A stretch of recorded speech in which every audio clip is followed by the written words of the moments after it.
स्थिति पे देश बहुत डामाडोल है। और मैं ये भी कहना चाहता हूँ, बहुत ढेर सारी चीजें बिक रही हैं। अगर प्राइवेट होगा हर चीज तो युवाओं को रोजगार नहीं मिलेगा, ये मेरा अपना मानना है। जब सारी सरकारी चीजें बिक जाएंगी तो रोजगार कहां से मिलेगा? और प्राइवेट व्यक्ति कोई नौजवानों को लेता है ना, हमारे हरियाणा के अंदर डीसी रेट है 19,000 रुपए, लेकिन अगर प्राइवेट में किसी लड़के को भर्ती करते हैं तो स्वामी जी 9,000 रुपए देता है ठेकेदार, और ये कहता है लेने तो ले ले, नहीं तो दूसरा तैयार है। इसलिए उस बात की आप चिंता न करें। और महर्षि दयानंद की विचारधारा क्या कहती है? हर समाज की विचारधारा, अगर देश की रक्षा करनी है और देश को विश्व का गुरु बनाना है तो यहाँ पे जितने नौजवान बैठे हैं आज एक संकल्प करिए, या तो यहाँ से 30-40 रुपए का सत्यार्थ प्रकाश मिल जाएगा।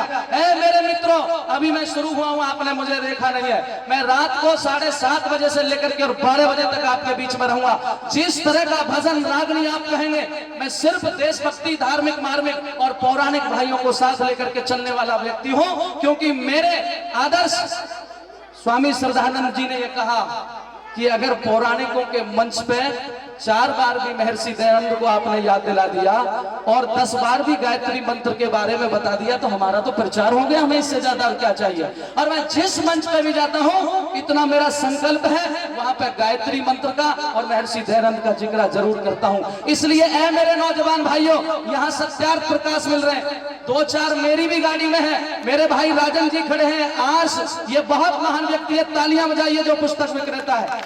ये भाई साहब अपना जीवन यापन पुस्तकों से मुश्किल से 10-5 रुपए पुस्तक पे मिलते होंगे, लेकिन स्वाभिमानी व्यक्ति है। इसलिए आर्स पुस्तकों को पढ़ना और सत्यार्थ प्रकाश को लेकर के जाना। मैं दावा करता हूं, ये राम कथा का असली स्वाद तो तुम्हें तब पता चलेगा जो बहन जी ने सुनाया है।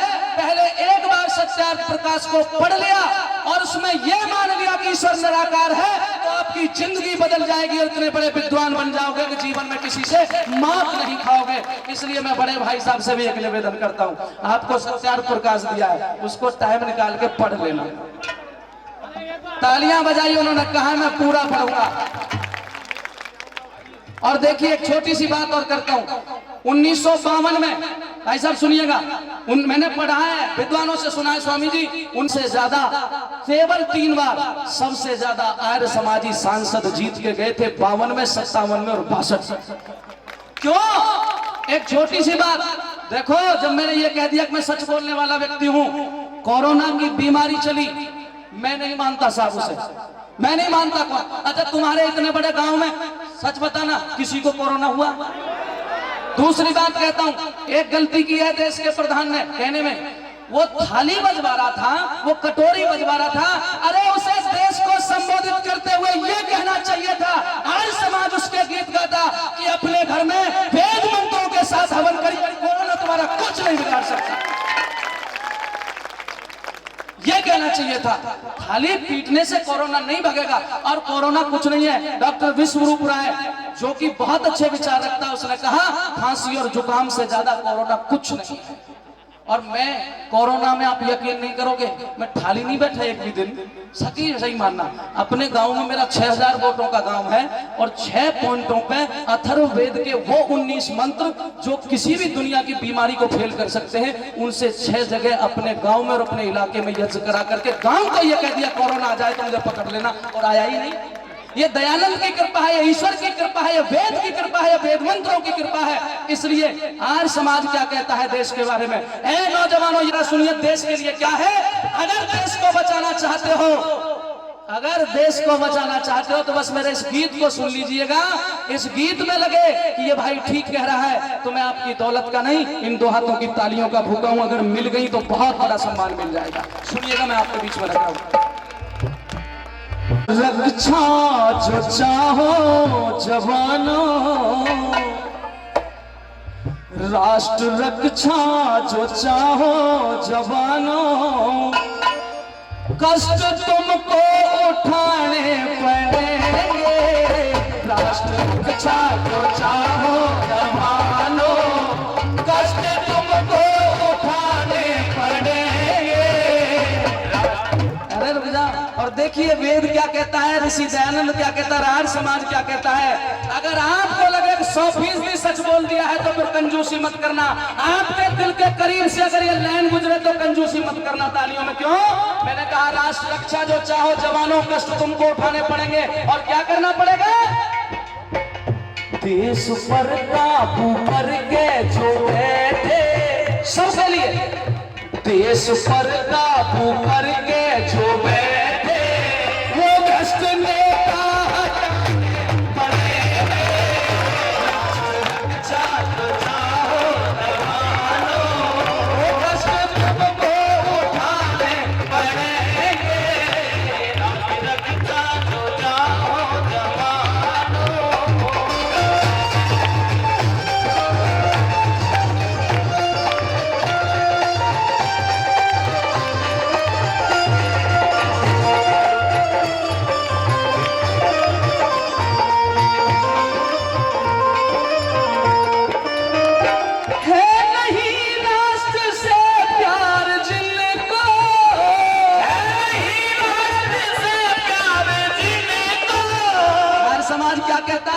ऋषि दयानंद की वाणी क्या कहती है?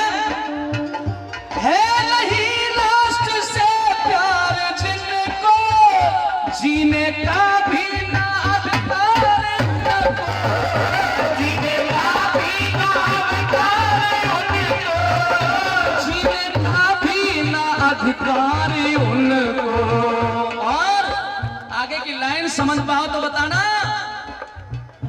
गोरे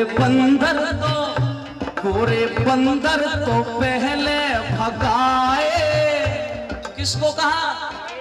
अंग्रेज को। शाबाश आपके बेटा जी। गोरे बंदर तो पहले भगाए, अब ये काले भालू भगाने पड़े। रक्षा जो चाहो जवानों,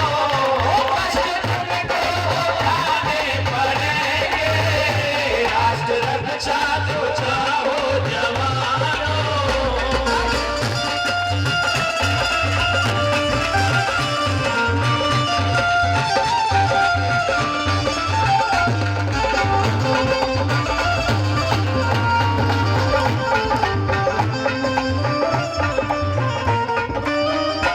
मंच पे कहते क्या? ये हमारी विचारधारा। हो मंच पे कहते हम राष्ट्र रक्षक, मंच पे कहते हम राष्ट्र रक्षक। और भाइयों, धन्यवाद बाबा। भजन समझ में आ रहा है दाढ़ी वाले बाबा? अच्छा, देखिए मैं नाम किसी का, जो भाई मेरा सम्मान कर रहे हैं वो मेरे बहुत आदरणीय, उनका धन्यवाद। लेकिन क्या आगे की लाइन समझना। मंच पे कहते हम राष्ट्र रक्षक, असलियत में यही देशभक्त छक, असलियत में यही देशभक्त छक, असलियत में यही राष्ट्रभक्त छक। और सुनिए, दो बातें हैं। जो किसान को गाली दे, जो किसान को गाली दे, हम जीवन में कभी उसके साथ नहीं हो सकते। क्यों? सन 90 में मेरे पिताजी इस दुनिया से चले गए थे भाइयों। मैंने कम से कम 10 से 12 साल खेती की है और बम्बे को ठोक करके, रोक करके, बिंडोरी लगा करके तब पानी रात को 12 बजे लगा रखा है। 15 अक्टूबर को अध्यक्ष जी पहली बार पीपली कुरुक्षेत्र में एक जगह पड़ती है, किसानों पर लाठीचार्ज हुआ था। 15 तारीख को मैं एक प्रोग्राम में था। 16 तारीख को न्यूज देखी, मैंने सबसे पहले गीत लिखा। क्या लिखा? कि देश को कैसे कहूं महान, और सबका पेट भरने वाले लाठी खा रहे किसान। सबसे पहले लेकर दिल का दर्द बयां करूं, समझो बात हमारी ने। सबसे ज्यादा दाहे लिए कोरोना बीमारी ने, और नौजवानों के सपने लूटे, नौजवानों के सपने तोड़े बढ़ती बेरोजगारी ने। 2020 का ये लोगों कैसा साल आया, सभी वर्ग दुखी हो गए, ऐसा बुरा बवाल आया। और 60 साल के बुढ़े पिटते अन्नदाता का काल आया। और वो पुलिस वाले जिन्होंने डंडे चलाए थे, देखिए कलम चली, अक बेरहमी ते डंडे मारे, शर्म करो बेईमान, देश को कैसे कहूं महान। दूसरी बात में लिखा था कि मेरे देश के शासनकर्ता बोलो क्या चाहते हो। स्वामी जी समझ रहे हैं इन लाइनों को। मेरे देश के शासनकर्ता बोलो क्या चाहते हो। बेचारे जमींदार को तुम पुलिस पे पिटवाते हो तो फिर जय जवान और जय किसान का नारा क्यों लगाते हो। आगे की लाइन सुनिए, मैं उस चीज से भी दुखी हूं। 4 महीना जब भी टेलीविजन खोलो एक ही न्यूज, जब भी टेलीविजन खोलो एक ही न्यूज। तो दुखी मन से ये लाइन लिखी थी कि भारत की भांड मीडिया को भी ना जाने क्या हो गया। ये शब्द यूज किया और कितने क्रोध में था जरा समझना। भारत की भांड मीडिया को भी ना जाने क्या हो गया। किसानों की खबरों वाला रिपोर्टर ही सो गया और 24 घंटे खबर एक ही देख के हृदय रो गया। रिया सुशांत के समाचारों ने खूब करे परेशान। देश को कैसे कहूं मां। देश के अन्नदाता के संग एक तरह इंसाफ हो। फिर ये भी बात बताई, किसको कह रहा हूं, सरकार को ही तो कह रहा हूं, क्योंकि सच बोलने की हिम्मत की। बेचारे जमींदार के संग एक तरह इंसाफ हो और फसल का सही मूल्य मिला तो कोई नहीं खिलाफ हो। और उद्योगपतियों की तरह इनका कर्जा। और आगे देखिएगा क्या लिखा मैंने। स्वामी देव दयानंद ने भी किसान देवता धर दिया नाम। गर्मी सर्दी चौमासे में निडर होकर करते काम और किसानों के रहे हिमाती चरण सिंह और छोटू राम। और अंत में लिखा कि नरदेव बेनी बाल भारत का अब रक्षक भगवान देश को कैसे कहूं। 15 तारीख को लाठीचार्ज हुआ था, 16 को ही लिखा। लेकिन ये प्रभाव किसका था आपको सच बता रहा हूं। मैंने बहुत रागनी गाई है पौराणिक मंचों पे, लेकिन जिस दिन से मैं दयानंद के मंच पे हूं साहब, निडर हो गया। किसी से कोई डर नहीं लगता, जो सच्चाई है वो बयां कर। ये दयानंद की कृपा है, ये वेद की कृपा है, भगवान की कृपा है, आप लोगों की कृपा है। अब मैं क्या कह रहा था, जरा ज्यादा समय ले गया लेकिन मन तो लग रहा है ना, तो इसलिए 2 मिनट बढ़ा देना। अगर बढ़ा दिए तो ताली बजाइए 2 मिनट। अब सुनिएगा।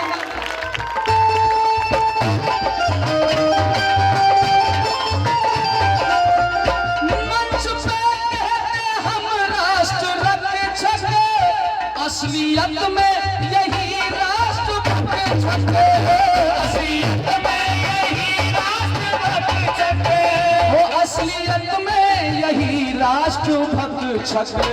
तो अब क्या हो इनका। अध्यक्ष जी सुनना, नौजवानों विद्वानों सुनना। राष्ट्र विरोधी लगे इन पे धारा, हो राष्ट्र विरोधी लगे इन पे धारा। आगे की लाइन अच्छी लगे तो आपकी तालियां कंजूसी मत करना, जरा खोलना।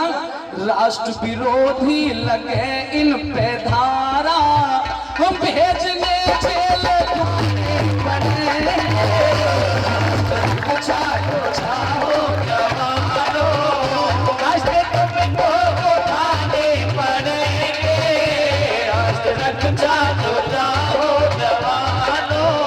अब प्रश्न ये उठता है कि भाई जब कांग्रेस नहीं कर पाई, बीजेपी नहीं कर पाई, तो देश का भला करेगा कौन।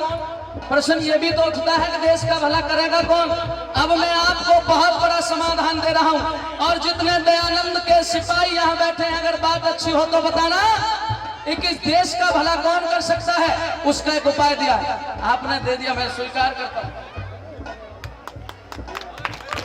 लेकिन पूरा सुन के जाना। आइए मेरी बात को जरा आगे सुनना कि फिर देश का भला अगर ये नेता नहीं कर पाए तो कौन कर पाएगा, उसका हमने समाधान दिया। कौन करेगा सुनिए। राष्ट्रहित के हैं जितने भी कार्य, राष्ट्रहित के हैं जितने भी कार्य। अध्यक्ष जी जरा लाइन मेरी तरफ, बहुत मन लगा के गा रहा हूं। हो राष्ट्र रक्षा के जितने भी कार्य पूरा कर सकते हैं सिर्फ आर्य, पूरा कर सकते हैं सिर्फ आर्य, पूरा कर सकते हैं सिर्फ आर्य। लेकिन हमारा राम कथा कहने का उद्देश्य जो बहन जी का है वो क्या है। आर्यों में भी जो कुछ अनार्य, आर्यों में भी जो कुछ अनार्य, वो सही रास्ते पे लाने पड़ेंगे। राष्ट्र रक्षा को चाहो जवानों, राष्ट्र को लाने पड़ेंगे। राष्ट्र रक्षा को बहने भाई साहब, समय कम है इसलिए इनसे एक निवेदन कर रहा हूं, और मेरा निवेदन अच्छा हो तो मेरी माताओं स्वीकार करना। उसे क्या ओ देवियों, ओ देवियों, देश का दुख हरोगी, देवियों देश का दुख हरोगी, ओ देवियों देश का दुख हरोगी। और कैसे हरोगी? राष्ट्र भक्तों को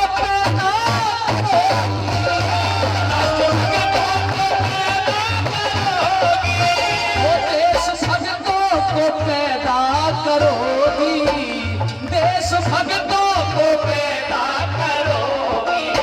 सर देखो, वो नहीं हो सकते। क्या नाम रखेंगे?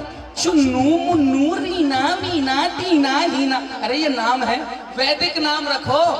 बाबूजी का क्या नाम था जिनकी तीसरी पुण्यतिथि? मिजाजी लाल। पहले नाम रखते थे रामचंद्र, फकीर चंद्र, अमरचंद्र, फिर 5 के 4 के हो गए नरदेव, सहदेव, फिर 3 के हो गए नरेश, महेश, सुरेश, फिर 2 के रख दिए जो मैं बता रहा था, टीना, मीना, हीना। इनका कोई सेंस ही नहीं निकलता। और हिंदुस्तान अब ऐसी जगह पे चल रहा है कि अगर यही रही और आज समाज के जगाने से नहीं जागे तो एक ही अक्षर बोला करेंगे। आपका नाम अगर सुरेश है तो सह बोलेंगे, समझना है तो समझ लेनी, जा अपने घर को समय नहीं लोगों के पास। इसलिए देवियों देश का दुख हरोगी, देश भक्तों को पैदा करोगी। और कौन से देश भक्तों को? ऊधम शेखर, वो ऊधम शेखर वैसावर भगत से। ऊधम का मतलब ऊधम सिंह, शेखर का मतलब चंद्रशेखर, वीर सावरकर, और वो किसान पुत्र महर्षि दयानंद का सच्चा शिष्य वीर भगत सिंह, क्रांतिकारी भगत सिंह, जो हंसते हंसते चढ़ गया। ऊधम शेखर वैसावर भगत से, हो लाल तुमको बना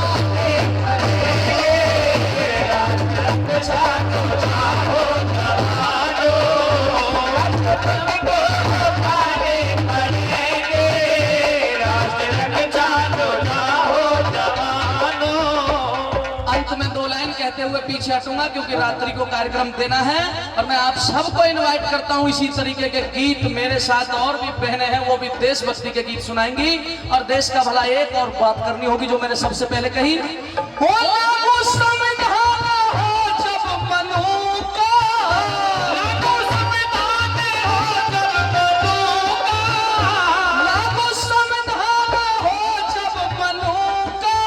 तो पूरा अरमान होगा,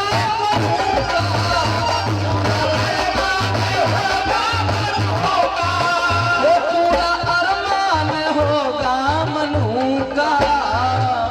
और उसके बाद जब मनु जी महाराज का यहाँ पे संविधान लागू हो जाए तो क्या मेरे गुरुजी ने लिखा, और क्या बेधड़क हो के भारत की जय के, बेधड़क हो के भारत की जय के, बेधड़क हो के भारत की जय के, हो गाने तुमको कहराते बनेंगे, राष्ट्र रक्षा को चाहो जवानों, वो कष्ट तुमको उठाने पड़ेंगे।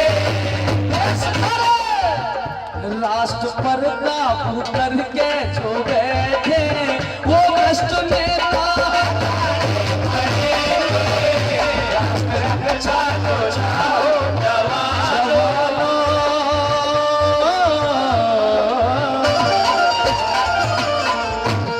बोलिए भारत माता की। बाकी की पारी रात्रि में माताओं जिन भाइयों ने भी इससे अभी